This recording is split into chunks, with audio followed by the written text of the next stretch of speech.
Saya kasih kamu tugas adalah kamu kirim-kirim doa buat dua anak ini. Saya pernah hamil, pernah mengandung, pernah menjalani hubungan dengan suami orang.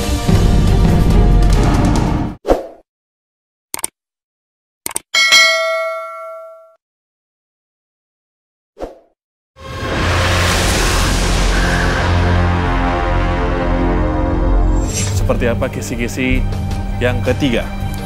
Saya melihat tindakan kekerasan juga pada seorang wanita ini. Dan adanya penyakit juga di sini. Perempuan dengan angka kelahiran nomor 1.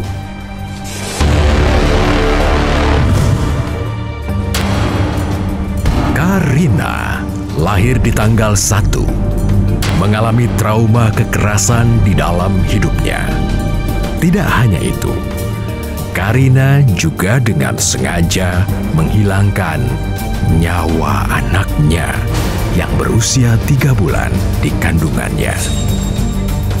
Karma seperti apa yang akan terjadi pada Karina?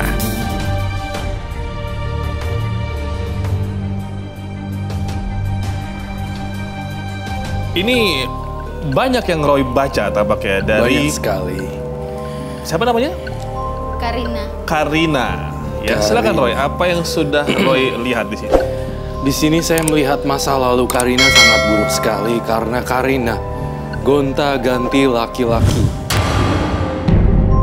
Dan saya mengungkap satu fakta yang Karina lakukan di sini.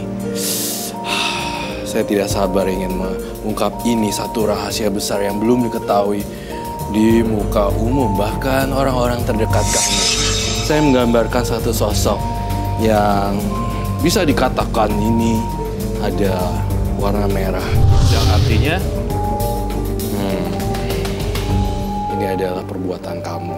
Dan di sini saya melihat gambaran keputihan, penyakit yang disebabkan bakteri sedikit saja, tetapi bukan penyakit yang berat ya. Di sini karena faktor yang di sini saya lihat karena gonta-ganti laki-laki atau pasangan menyebabkan satu bakteri yang dia ada di sini.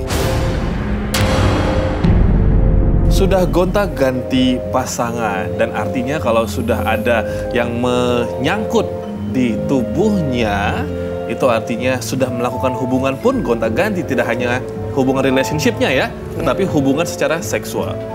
Kakak melihatnya seperti apa? Seharusnya lebih safe ya, maksudnya harus safe lah. Kita kan udah diajarin juga dan udah open minded juga kan. Memang harus lebih sering cek, apalagi wanita gitu yang sudah berhubungan, yang belum berhubungan aja. Memang kita harus rajin-rajin cek dokter. Oke, ya. Apalagi yang sering berhubungan. Tapi terlalu mudah untuk gonta-ganti tampaknya. Oke, Karina, apa yang terjadi sesungguhnya? Waktu itu saya pacaran cukup lama. Saya tidak tahu yang mana laki-laki itu sudah mempunyai istri atau sudah berstatus. Saya mencoba untuk lebih serius dengan dia. Bahkan saya memberikan apapun yang saya punya. Dan di situ saya hamil. Hamil di luar nikah. Karina, sebelum kau menjelaskan satu cerita peristiwa, saya sudah menggambarkan sosok ibu hamil. Tetapi di sini kamu menggagalkan janin tersebut dan melakukan pembunuhan janin atau aborsi. Betul. Saya melakukan itu karena terpaksa.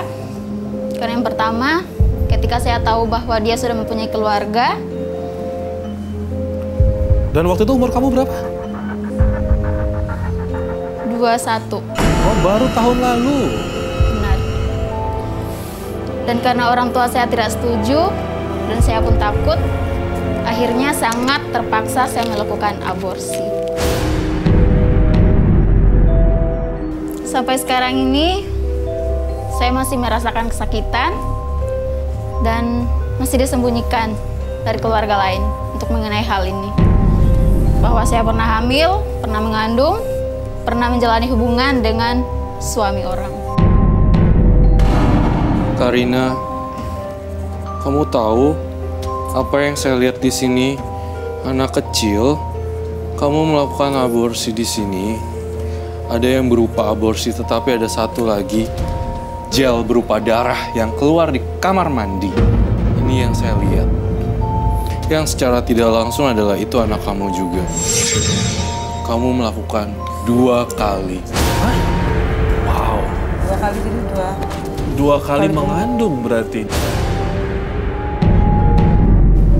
Oh, kamu tidak menantang apa yang dibaca Roy. It means itu artinya yes, iya. Kalau yang maaf untuk yang kedua, saya mungkin tidak tahu. Entah saya mengandung atau tidak, saya tidak tahu. Tapi yang satunya itu sudah berusia 3 bulan lebih.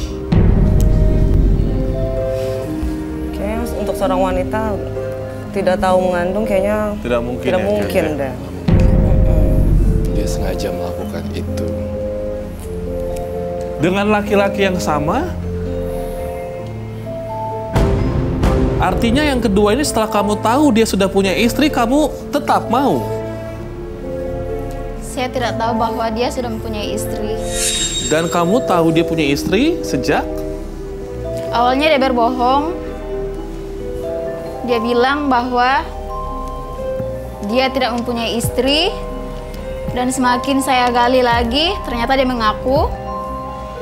Dan dia bilang dia sudah cerai dengan istrinya, istri yang sah. Tapi ternyata tidak, dia berbohong. Ternyata istri dia mengandung dan baru lahiran kemarin, 2 minggu yang lalu. Roy, Ya, sebenarnya ini Roy, kalau melihat dari kesalahannya, seperti apa sih Roy? saya melihat Karina di sini melakukan kesalahan, tetapi dia sudah tahu melakukan kesalahan, tetapi berulang-ulang kembali. Artinya dia tidak belajar dari kesalahan masa lalu. Dan dia dibutakan cinta, dimakan oleh cinta. Alih-alih cinta, tetapi alhasil malah musibah. Karina di sini mengalami sakit juga di bagian kemaluannya, bakteri. Roy, aku pengen tanya Roy. Iya. Ini bukannya mengungkit lagi ya, mohon maaf ya. Proses aborsi yang dilakukan, apakah Karina melakukannya sendiri atau bersekongkol dengan keluarga dan orang tua, atau dia memberanikan diri ke dokter yang sangat wow? Iya, jadi dia dibantu dengan perawat dan kemudian saya ngelihat di sini dalam penciuman batin saya. Yang satu dilakukan oleh ahli profesional, artinya dokter. Dan yang satu lagi keluar di kamar mandi dengan minum obat. Roy, kalau Roy melihat Karina yang masih sangat muda ke depannya, apakah ia akan belajar dari kesalahannya atau ia akan terjebak lagi dengan permainan laki-laki yang tak bertanggung jawab, Roy? Masih terjebak dan dia masih buta karena cinta. Saya tidak bilang bahwa semua laki-laki seperti itu, tidak.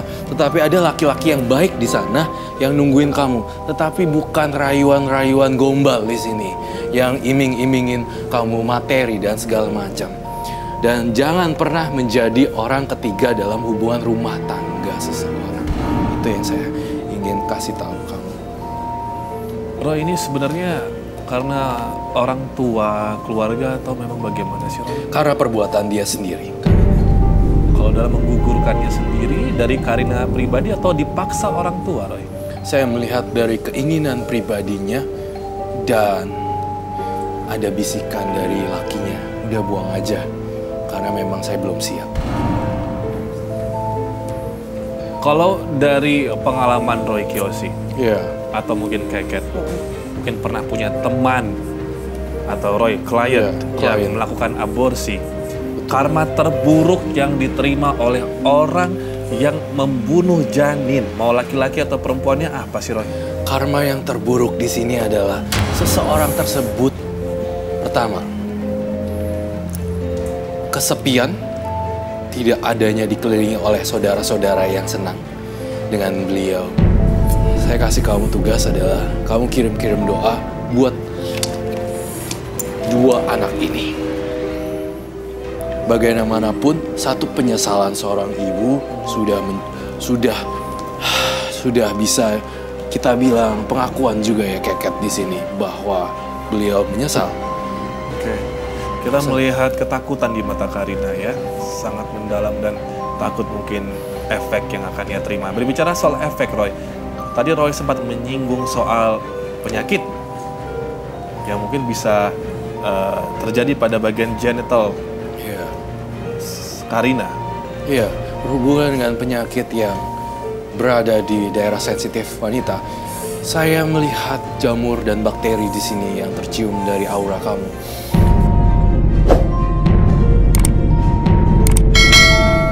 Roy, karma baik dari seseorang, saya bisa bilang, seseorang yang melakukan kesalahan 2 kali dan dia hidupnya semoga masih panjang. Bagaimana membuat ini menjadi karma yang baik, Roy? Roy bilang tidak ada kata terlambat. Tidak ada kata terlambat. Berbakti kepada orang tua, Berbakti pada orang walaupun tua sudah berbohong. dan mengakui kesalahan-kesalahannya. Kamu tahu, sekali lagi saya tekankan, kasih ibu sepanjang masa.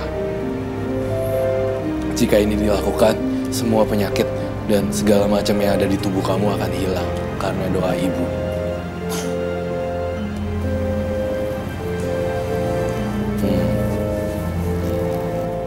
Roy, terakhir pertanyaan saya, Roy. Apakah menurut Roy Karina masih mimpi soal jiwa yang telah ia hilangkan?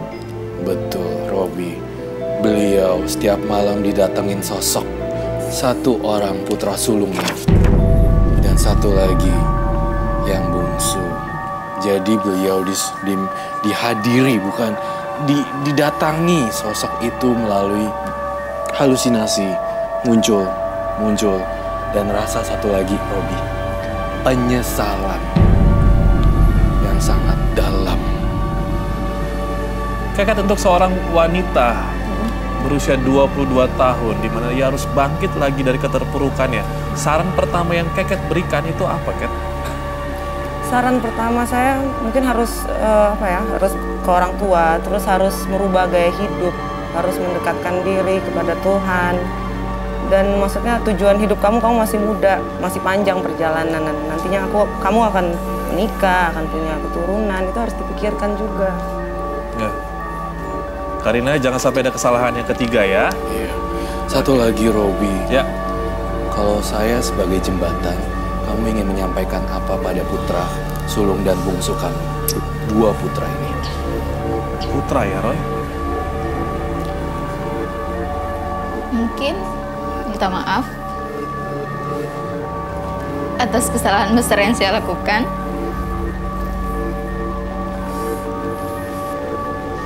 Saya menyesal.